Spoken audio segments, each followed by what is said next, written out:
네, 로마서 5장을 읽어오셨는지, 또 6장, 그 다음에 고린도전서 15장, 구원에 대한 확신을 가지고 살아가는가라는 질문이고요. 또 하나는 구원에 대한 확신은 어떻게 가지게 되었는가? 세 번째로 그리스도로 살아가는 힘을 어디에서 얻는가? 세 번째는 오늘 안 하셔도 되는데요. 요 1번하고 2번 두 질문에 대해서 1번은 답을 예스로만 해도 되잖아요. 그렇죠? 구원에 대한 확신을 경험하신 분 있으신가요? 뭐 예배 가운데나 아니면은 어떤 큰 사고 가운데나 어려운 일을 지나가시거나 뭐 그런 것들 중에. 네. 그래서 지금 장로님께서는 여러 가지 방법들이 있지만 그래도 하나님 말씀에 근거해서 나의 구원의 확신을 갖는다. 네, 구원의 완성에 대해서 오늘 저희가 이제 공부하게 돼요. 오늘 네 가지를 다룰 거예요. 구원의 완성의 정의, 의미, 그거에 대한 다양한 이름들, 그 다음에 개혁신학의 가르침, 세 번째는 로마서 8장과 4번에 보면 믿음이 적다 또는 믿음이 부족하다는 말의 성경적인 이해입니다. 이 4번은 왜 나왔냐면 나는 믿음이 부족해요. 믿음이 부족해서 이렇게 할 때 그 말이 그냥 하기는 쉬운데 되게 의미가 많이 담겨 있다라고 제가 이제 강의 소개할 때 적어드렸잖아요. 그 내용에 대한 생각을 좀 하고자 이걸 가져왔어요. 왜냐면 제가 이 말을 사용하잖아요. 나는 믿음이 부족합니다. 이렇게. 그럼 그 말은 도대체 어떤 의미냐? 근데 그것도 생각을 해봐야 될 것 같아요. 성경에서 나오니까요. 그걸 좀 찾아보려고 준비를 해왔습니다. 그 구원의 완성이라는 것은 어떤 분들은 되게 쓰는 것을 꺼려하는 분도 계세요. 그래서 이렇게 말을 하죠. 구원은 예수님이 오실 때 완성된다. 이렇게. 근데 한편으로 맞아 보이긴 하지만 성경에서는 다른 단어를 써요.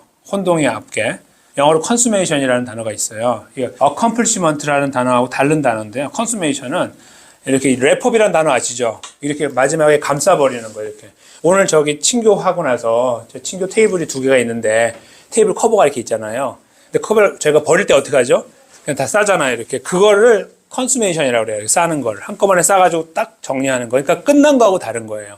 그런 단어를 쓰거든요. 성경에서. 그래서 그거를 구원의 완성이라기보다는 역사의 종결 아니면 구원의 종결 이런 단어를 쓰는 것이 훨씬 좋아요. 안 그러면 혼동이 생기거든요.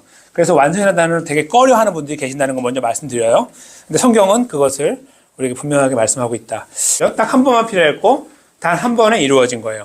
딱 한 번만 하면 되고요. 그리고 딱 한 번에 된 거예요. 성경은 구원의 완성이라고 표현하고 있다는 겁니다. 의미를 잠깐 살펴볼게요. 단번에 이루어진 사건이기 때문에 한 번만 했으니까 반복될 필요가 없어요. 결정적으로 완성된 구원 역사를 말해요. 이 구원의 완성은 다양한 이름으로 불려져요. 네, 첫 번째는 구원의 완성이라는 것은 예수님을 통한 성도의 구원이라고 표현할 수 있다는 거예요. 두 번째입니다. 구원은 이루어졌다. 이렇게 설명이 되는 거예요. 무슨 조건적인 면을 좀 이렇게 옆으로 치워놓고 설명으로 다가온다는 거예요. 우리 십계명 이야기의 제일 앞부분에 하나님 당시 소개하시는 장면이 나와요. 1절, 2절에 나는 너희를 애굽 땅 종 되었던 집에서 인도하여 낸 너희 하나님 여호와로라. 이 말씀을 하시잖아요. 그거를 인디카티브라고 그래요. 그러니까 직설법이라고도 그냥 쓰는 말로 아니면 설명이에요. 설명. 그러니까 다른 종교하고 달라요. 굉장히. 왜냐하면 다른 종교는 이것을 뒤에다 두거든요. 구원을. 그러니까 그냥 쉽게 얻지 못하고 아주 어려운 과정을 끝나고 나면 저기 가면 줘. 이렇게 보통 표현을 하죠. 어떤 얼마나 큰 고통의 시간과 인내의 시간을 지나면 된다라고 하는 설명을 하지만 저 뒤에 있어요. 구원이라는 게 보통은. 그런데 성경을 보면 성경은 제일 앞에 두는 거예요. 그러니까 사람으로 하여금 노력을 해서 얻게 만드는 게 아니라 이상하리만큼 그냥 주어지는 것처럼 쓰여 있는 거예요. 구약에도. 예수님 아직 오기도 전인데 그게 출애굽기 20장에 나와 있는 설명이에요. 재밌죠? 이게 무슨 요구가 아니고 설명인 거예요. 구원 받았다고 설명해 주는 거예요. 친절하게. 그것이 완성이라는 말의 또 다른 의미입니다. 근데 그것을 성경은 구원의 완성이라고 말씀하고 있다는 겁니다. 성경에서 들리는 말이 있는데 내용을 들어보니까 예수라는 존재가 내려와서 십자가 사건을 지나 구원을 이루었대라고 저쪽에서 이야기를 하고 있는 거예요. 나의 것으로 만들려면 어떻게 해야 될까요? 당연히 그리로 가야죠. 몸이 움직이건 생각이 가건 거기에 내 마음을 고정할 필요가 있잖아요. 그러니까 지금 여기서 정말 중요하게 기억하셔야 될 것은 구원의 완성은 우리는 아무것도 하지 않았다는 것도 있고 그거에 우리는 사실 아무 관계도 없다는 것도 알아야 되는 거예요. 관계도. 그래서 저기서 혼자 하신 거예요. 그냥 2000년 전에 골고다에서 성부 하나님과 성자 예수님과 성령 하나님 세 분이 작품으로 그냥 십자가에서 예수님이 돌아가신 거예요. 그렇게 이루어진 것, 그것을 구원의 완성이라고 보는 거예요. 그러니까 여러분과 제가 건들지 못하는 겁니다. 하나님 홀로 만드신 역사가 이렇게 있는 거예요. 그냥 하나의 순전한 사건으로 이루어졌다. 그것이 성경에서 말하는 구원이라는 거예요. 이루어진 구원이에요. 완성된 구원. 이제 그거를 신학적으로 잠깐 들여다볼 거예요. 성경 이야기예요. 보십시오. 개혁신학의 가르침 두 가지 형태로 정리할 수 있는 첫 번째를 보겠습니다. 홀로 십자가 돌아가시고 부활하셔서 그 살리는 영이 됐다는 거예요. 그 누군가에게 뭔가 생명을 주는 영이 되었다. 그런 의미거든요. 라이프 기빙, 생명을 주는 그런 영이 되었다라고 성경이 쓰고 있어요. 두 번째로요. 예수님은 하나님이시고 하나님의 아들이시고 우리 구원자시기 때문에 아무런 이런 칭이나 수양이나 성화를 받으실 필요가 없다라고 생각하는 게 맞잖아요. 그분이 이게 무슨 필요가 있으세요? 그런데 성경은 예수님이 먼저 그것을 지나가셨다고 말씀하세요. 왜냐하면요, 이게 훨씬 저희들에게 가슴에 와닿아요. 그러니까 우리 부모님이 어떤 어려운 시간들이 이렇게 지나가요. 그 앞에서. 그리고 보여줘요. 이렇게 하는 거라고. 그래서 우리가 훨씬 더 그 걸음에 대한 애착이 생기고 신뢰가 생기잖아요. 그냥 야 건너가면 돼 이렇게 하고 본인은 안 건너면 우리가 이제 혼자 하는 거거든요. 예수님께서 이 과정을 스스로 지나가심으로 하여 죄가 없으신 그분이 이걸 지나가심으로 하여 완전한 구원자가 되시고 그리고 그분은 우리들에게 생명을 주는 역할을 그 권위와 권한들을 하나님으로부터 받았다는 것을 스스로 증명하고 계시는 거죠. 그러니까 그냥 입으로만 내가 하나님이고 내가 구원자야 이거를 막 이렇게 강조하는 분이 아니라 그 길을 직접 걸어가심으로 하여 하나님께 다 평가를 받으신 거예요. 칭의와 성화와 이 수양을. 그 모든 걸 지나가셔서 예수님 스스로 생명을 주는 분의 자리에 등극하셨다는 거예요. 근데 그때 여러분과 저는 관계가 아무것도 없었던 거죠. 예수님 홀로 그렇게 하셨다는 것이 첫 번째 이야기예요. 고린도전서 말씀을 통해서. 로마서 말씀을 저희가 봐야 되는데요. 그러니까 로마서 8장 아까 1절, 2절 읽을 때 저희가 2절 부분에 나와 있는 그 해방되었다라는 말이 특별한 그 그리스어만 갖고 있는 문법이거든요.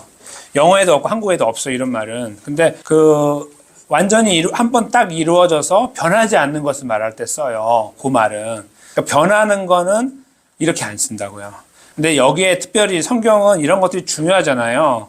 그래서 이 부분에 대해서 하나님께서 제가 볼 때 그래서 그리스어로 성경을 쓰신 게 아닌가 생각이 들어요. 다른 말로 안 쓰고. 그래서 그리스어에 나와 있는 부정과거를 통해서 해방되었다는 말을 명확하게 쓰고 계신다. 그러니까 예수님 안에 있는 자들이 해방되었다는 말이 요동하지 않는다. 그런 의미도 되는 거고요. 여기에 여러 가지 의미들이 생기겠죠. 그러면 그 사람이 착하게 안 살면요. 그 사람이 예수님 믿은 다음부터 계속 나쁜 일을 하면요. 사람에게 해를 끼치고 교회 어렵게 하고 그 다음에 교회 나오는 사람들을 못 나오게 하고 한다면요. 이런 것들이 다 따라 나오는 질문일 수 있습니다. 여러분의 답은 무엇이라고 생각하십니까? 만약에 이 8장 2절 말씀을 근거로 생각하신다면 저희가 첫 시간에 다루었지만 구원파 이야기를 말씀드렸고 구원파 이야기에 대해 이렇게 그 수식어를 단 것은 성경의 진리인 한 번 구원은 영원한 구원을 이렇게 제가 썼죠. 구원파가 쓰기 때문에 되게 조심스럽게 생각하는 분들이 계셔서 한 번 구원이 어떻게 영원한 구원입니까? 라고 말하는 분들이 계세요. 그 말은 그럴싸해 보이지만 성경은 그렇게 이야기하지 않아요. 그러니까 그러면요 구원의 완성이라는 것이 있을 수가 없는 거예요. 사람의 조건에 의해서 움직이니까. 하나님께서 우리하고 관계없이 그냥 구원이라는 것을 이룬 거예요. 마치 부흥부 하늘에 떠다니는 배가 있다고 생각해 보세요. 저 배가 구원이야. 만들어 놨어 벌써. 그래서 우리가 거기 들어가면은 구원 받은 거야. 이렇게 생각하시면 되는 거예요. 거기 한번 들어가면 못 나와요. 그렇게 생각하시는 거하고 비슷한 거예요. 그게 완성된 구원이라는 것의 진짜 의미가 되는 거죠. 그러니까 되게 놀라운 이야기예요. 어떻게 사람이 착하게 안 사는데 구원받냐고 하는 거잖아요. 그 내용을 여기에서 저희가 찾을 수가 있는 거예요. 그 로마서 말씀 안에 담겨 있는 거예요. 그리고 저희가 아까 그 뒷부분에서 8장 39절 쪽에 38, 39절에서 보면 그리스도의 사랑에서 우리를 끊을 수 없는데 어디까지 우리를 끊을 수 없다고 표현하고 있죠. 사랑에서인데 그게 뭐까지예요. 거기 높음이나 깊음이 다른 아무 피조물이라도 이렇게 말하죠. 더 기가 막힌 게 있어요. 38절이죠. 내가 확신하노니다에 바로 뭐가 나오죠? 사망. 그러니까 저희가 가장 두려워하는 게 사망이잖아요. 사람이 보통. 근데 그 사망이라는 것도 끊을 수 없다고 딱 못을 받고 계시는 것은 정말 놀라운 거예요. 그러니까 죄를 짓는 거가 저희가 보통 사람들은 저 사람 착하냐 나쁘냐가 잠깐 머리에 떠오르고 죄 구원의 문제에 자꾸 연결을 자꾸 시키는데 하나님 편에서는 그런 게 중요한 게 아니에요. 그들을 왜 사랑하고 왜 하나님을 계속 손해보면서 계속 기회를 주려고 그러세요. 그게 이상하잖아요. 그러니까 그들에게 기대하는 것을 갖고 있지 않다는 뜻입니다. 하나님께서. 그냥 하나님, 성삼위 하나님 홀로 구원이라는 거, 기회라는 거, 사랑이라는 거, 은혜라는 것을 만들어 놓고 거기 초대하고 계시는 거예요. 무한정으로. 하나님 백성들에게만. 모두가 아니라. 그것이 복음인 거예요. 여기에서 로마서 8장의 뒷부분에 나와 있는 내용은 읽을 때마다 감동이 되는 거죠. 아, 이래서 예수님이 오셨지. 다시 기억하게 돼요. 저희가. 너무너무 사랑스러운 말씀이에요. 저한테 꼭 필요한 말씀이 로마서 8장 38, 39절. 근데 그 말씀이 그 아까 1절, 저희 8장 2절에 나와 있는 거기 해방하였다는 말씀하고 연결을 갖고 있는 거예요. 그렇게 완전하게 과거에 한 번으로 끝났기 때문에 죽음도 끊을 수 없는 구원으로 남게 되었다. 그거죠. 구원의 완성을 말하는 겁니다. 구원은 완성되었습니다. 예수님의 십자가와 부활로. 우리하고 관계가 없습니다. 네, 그걸 저희가 떼어서 이해를 꼭 하시면 좋겠고요. 한 번 구원은 영원한 구원이라는 논리 때문입니다. 네, 이걸 왜 저희가 받아들이기가 힘들까요? 저희들 양심 때문이에요. 물론 양심이 무뎌지기도 하고 하지만 기본적인 양심, 하나님 만드신 양심이 착한 게 좋은 것으로 간다고 생각하기 때문이에요. 안 좋은 건, 악한 거는 안 좋게 가는 것이 맞다고 생각하는 하나님이 넣어주신 생각 때문인 거죠. 그 생각으로 자꾸 보는 거예요. 우리도 모르게. 그러니까 착해 보여야 되는 거예요. 그래야 이제 구원과 연결된다고 보는 거예요. 아무리 믿어도 변화가 없으면요. 거기에서 저희가 그 지난 시간에 알곡과 가라지 그런 이야기를 우리도 모르게 꺼내게 되는 거죠. 근데 그 내용을 파고 들어가서 잘 물어보잖아요. 우리한테 물어보면 우리도 나름 고민을 했는데 저렇게 살면 안 되잖아요. 라는 게 있는 거예요. 그래서 구원은 자꾸 우리도 모르게 삶과 연결을 해놓고 있어요. 그리고 삶과 연결된 것은 성경에서 말하는 진짜 구원의 의미를 퇴색시키기에 충분해요. 우리도 모르게 자연 종교처럼 기독교를 만들어버리는 거예요. 서로 이렇게 혼동이 돼가지고 그냥 그렇게 따라가는 거죠. 그래서 견디지 못하기도 하는 거고 어떤 사람의 변화가 없을 때 내가 실망하기도 하는 거예요. 나의 변화가 없을 때. 근데 그게 구원하고 전혀 관계가 없는 거예요. 그걸 저희가 여기서 캐치해야 됩니다. 그게 정말 파워풀한 성경의 구원이죠. 그냥 예수님이 십자가 부활로 저기 완성해 놓고 저기 떠 있는 거예요. 붕. 저게 구원이에요. 거기 들어가느냐 마느냐를 문제 삼으면 되는 거예요. 그런데 문제는 들어가면 못 나와요. 속된 말로 빼도 박도 못 한다는 말 있죠. 들어가면 끝이면. 그런데 그것을 우리가 들어간 게 아니라 하면 은혜로 들어갔고 그리고 사망도 끊을 수 없다고 말씀하고 있으니 만약에 이 배에 구원이라는 배에 우리가 들어가 있다고 생각하고 오늘 공부를 하고 있을 때 우리 가슴이 어떻게 되겠습니까? 마음이. 냉랭하지 않고 따뜻해지겠죠. 근데 그게 구원이에요. 성경에서 말하고. 그러니까 분명히 저희들의 머릿속으로 납득이 안 되고 그리고 되게 조심스럽다고 판단이 되고 은혜가 강조되다 보니까 성도님들이 축 처지는 것 같고 뭔가 이렇게 허리띠를 졸라매고 탁 일어나야 되는데 그렇지 않고 다 느슨해지고 갑자기 자 빨리빨리 합시다 하면 아유 천천히 해요 목사님 이렇게 바뀌고 그러니까 뭔가 이게 더 안 좋은 것 같은 거예요. 뭔가 교회가 교회다워지면 뭔가 막 이렇게 일어나야 되고 힘을 다해야 되고 최선을 다하는 어떤 그런 적극적인 모습이 있어야 되는데 은혜가 우리를 확 감싸고 났을 때 오늘 첫 번째 반응은 뭐 그렇게까지 이렇게 할 필요가 있나 이렇게 되는 거죠. 그게 여기 있는 내용. 근데 그거를 걱정해 가지고요. 교회 안에 이 자연 종교에서 말하고 있는 이 행위에 대한 것이 아주 많은 부분이 들어와서 딱 접목이 돼버린 거예요. 그래서 그 기독교 역사가 그래요. 특별히 한국이 더 심해요. 미국보다. 그래서 그게 심하기 때문에 뭐 건축 같은 거 하잖아요. 한국에서. 그러면은 이제 성전이 원래 정확한 말은 그게 성전이라고 하면 안 되는데요. 예수님 오신 다음부터는 일단 이게 성전이라고 해요. 성전을 짓는 데 있어서 내가 집은 못 사도 성전은 지어야 된다. 이런 것들. 그래서 이거에 대해 하나님 복 주실 거고 우리가 앞으로 자손 만대가 풍성하게 될 것이다. 이런 여러 가지 다양한 이야기들이 거기 접목이 돼가지고 열심을 막 불어일으키는 거죠. 근데 거기다가 조금 더 가미해가지고 딱 하나 집어넣으면 구원을 받는다는 거예요. 그렇게 해야지. 그때 사람들은 겁을 먹고요. 이 성도들 교회 안에서. 그래서 움직이는 거예요. 그렇게 많이 해왔어요. 근데 물론 하나님은 어떤 역사건 사용해서 이제 선을 이루어 오셨죠. 그럼에도 불구하고 그런 역사가 너무나 많이 있었습니다. 그래서 그 혼동의 역사의 끝자락에 서 있는 저희들은 여전히 그 유산을 갖고 있는 거예요. 안 좋은 유물들을. 그게 바로 이 행위와 구원을 자꾸 우리도 모르게 연결하고 있다는 겁니다. 그렇게 이야기하게 되는 거예요. 근데 타이트하게 좋을 수가 없어요. 구원의 완성은. 아무것도 우리가 한 게 없기 때문에. 그걸 저희가 여기서 캐치하게 됩니다. 근데 믿음이 적다는 표현으로 가겠습니다. 그 믿음이 적다라는 말은 예수님이 쓰신 거예요. 잘 보니까. 그렇죠? 저희가 성경을 잘 이해하지 못해서 우리가 쓰고 있는 말이 아니었나라고 생각했는데 알고 봤더니 성경에 있는 거죠. 그래서 이해를 올바로 해야 된다 이거죠. 믿음이 적다, 믿음이 부족하다는 표현을 예수님이 하셨으니 지금 거기 보면요. 믿음이라는 단어가 계속 나오는데 로마서에 나오는 믿음이 강한 우리는 일할 때 믿음이 강하다는 말이 나오잖아요. 그러니까 아까 예수님이 믿음이 적은 자라고 표현했던 거하고 여기는 사도 바울을 통해서 믿음이 강한이라는 단어가 있어요. 여러분과 제가 여기서 잠깐 생각해 볼 부분이 있어요. 그거하고 연결해 가지고 교회 안에서 믿음이 강한 자라고 하면은 어떻게 생각하실 수 있으실까요? 누구를 저희가 그래도 믿음이 강하다고 표현할 수 있을까요? 일단 예수님 오래 믿으신 분, 그렇죠? 교회 생활 열심히 오랫동안 하셨고 또 직분을 갖고 계신 분, 이런 분들이라고 저희가 생각할 수 있겠죠. 틀린 말씀이 아니고요. 맞는 거예요. 지금 여기서 하고자 하는 말을. 그래서 소위 리더의 역할, 사람들이 이끌고 있는 자들, 그런 분들을 표현할 때 로마서에 믿음이 강한 자라고 표현하고 있는 거예요. 그래서 우리라고 쓰고 있는 거예요. 자기를 포함하고 있는 거예요. 사도 바울이. 믿음이 강한 우리, 이렇게 표현하고 있는 거죠. 우리는 마땅히 믿음이 약한 자의 약점을 담당하고 자기를 기쁘게 하지 아니할 것이다. 그러니까 이것은 여기서 말하는 이 믿음이 강하다, 약하다라는 것이 구원을 얻는 믿음이 강하다, 약하다는 말일까요? 아니면 어떤 믿음의 성숙도를 말하는 걸까요? 네. 그 부분을 저희가 함께 체크하면 좋겠고, 사도행전 말씀 방금 4번 마지막에 있는 것처럼 구원 얻는 회개를 주셨다는 말은 구원 얻는 믿음을 주셨다는 말로 이해할 때 납득이 되는 거예요. 그냥 믿음이라는 것으로 구원을 얻는 거다 이거예요. 하고자 하는 말은. 그리고 대신에 그러면 믿음이 많고 적다 아니면 크고 작다라고 하는 것은 뭐냐? 성숙에 관련된 문제를 이야기할 때 쓴다. 그렇게 하시면 조금 더 마음이 이제 클리어하게 되실 거예요. 그럼 우리가 믿음이 약하고 부족하다는 말은 그거 구원 얻지 못했다는 말입니까? 라는 질문을 제가 드렸잖아요. 그게 아니라는 거죠. 그게 아닌 거예요. 그 크고 작은 문제가 아니고 그거는 성숙의 문제고 믿음은 다 같은 레벨로 받는 거예요. 예수님을.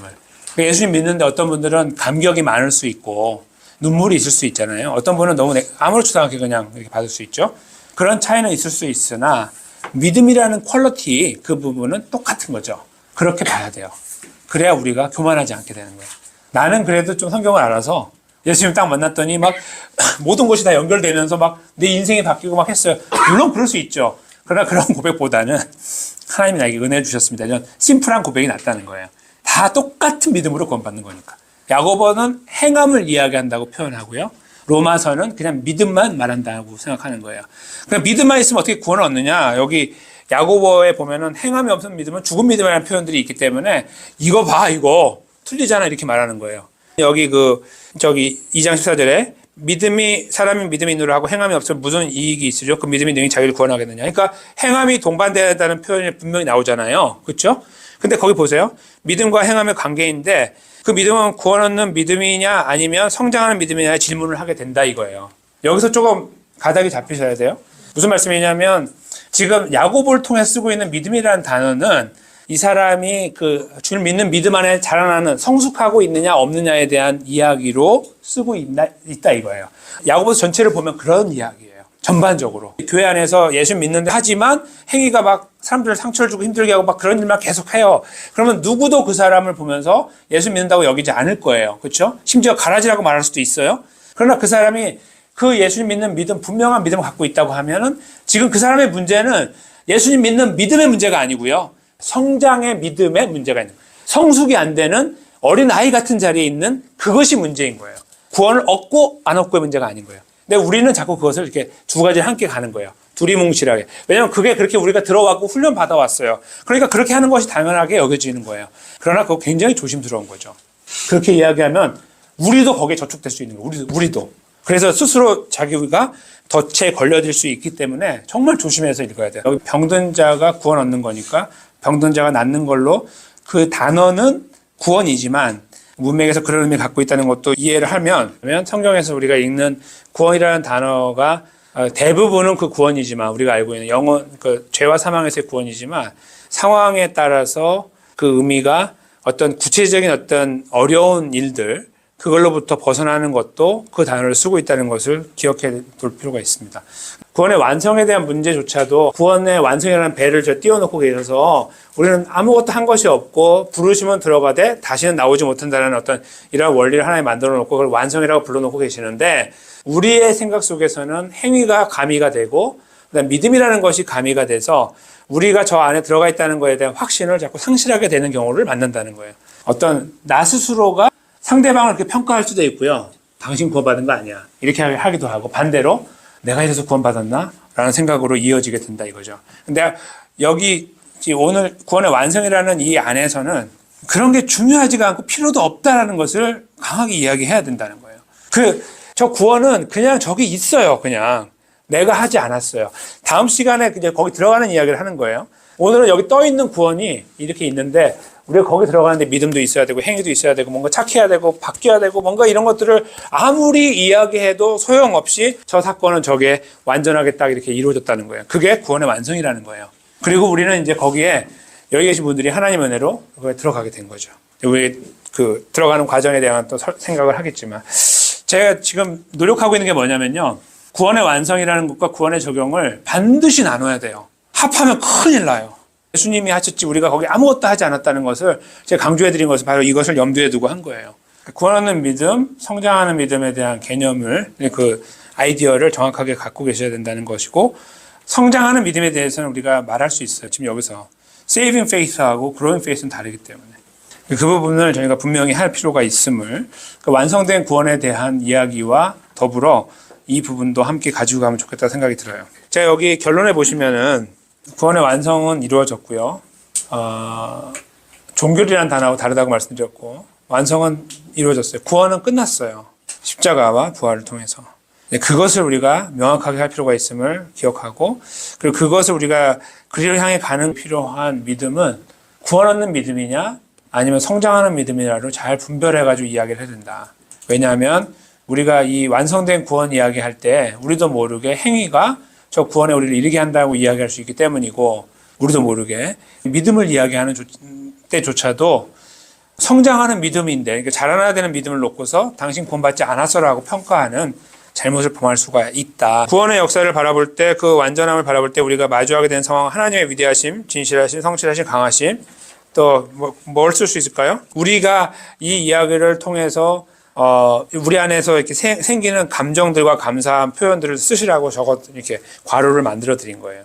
거기다 이렇게 쓰시면 됩니다. 그렇게 하시면 되고 쓰시면서 생각해 보시면 돼요. 제가 말씀드렸는데 그 아래 그림 보세요. 이거 꼭 가셔서 읽으셔야 되는데 그 아래 그림 저희가 지난 시간에 갖고 있던 그림을 제가 다시 넣어 드린 거예요. 거기 질문을 보세요. 아래의 그림 중 2번과 3번 사이의 긴장이 정말 중요한 것일까라고 제가 질문을 던졌습니다. 지난주에 우리가 이걸 씨름에 왔다 갔다 하는 걸로 씨름했죠. 우리 어디 있냐 막 그런 이야기 했는데요. 제가 여기 일단은 질문을 던지는 거예요. 이게 정말 중요한 겁니까? 왔다 갔다 하는 게. 만약에 구원의 완성이라는 것이 저 위에 떠 있는 배라고 하고 그리고 우리가 하나의 은혜로 거기 들어간다고 하면 행위도 문제가 되지 않고 어떠한 우리의 공로도 필요가 없다고 할 때에 그러면 여기 이 의자 위에 십자가 있고 우리가 내려와 있고 반대로 되어 있는 그림에 왔다 갔다 하는 모양이 우리에게 어떤 의미를 주냐라고 한번 질문을 해보시라는 취지에서 이제 그렇게 질문을 드린 거예요. 아마 답을 좀 생각하시다 보면 중요한 것을 아시게 될 거예요. 물론 저희가 또 그걸 다 주겠지만 그렇게 말씀드렸잖아요. 너그러워진다고 사람이 이렇게 구원의 깊이를 알면 너그러워져요. 사람이 저지멘탈 한다고 그러잖아요. 정죄하는 사람이 안 되고요. 되게 너그러워져요. 그거는 헐렁하게 되고 그냥 아무나 히히히 받아준다 그런 말이 아니라 구원이 너무나 크기 때문에 그래요. 너무나 큰 것을 우리가 알고 그 안에 있다는 것을 알면 무슨 이런 거짓말 한마디 하고 욕하고 잘못하고 이런 것들이 그렇게 좀 새롭게 다가와요. 이상한 생각이 생겨요. 이렇게 이상한 안경이 딱 끼워진다고 그럴까요? 그런 시간들이 생기실 거예요. 그걸 저희가 가지고 구원의 적용 이야기를 다음 주에 이제 하려고 합니다.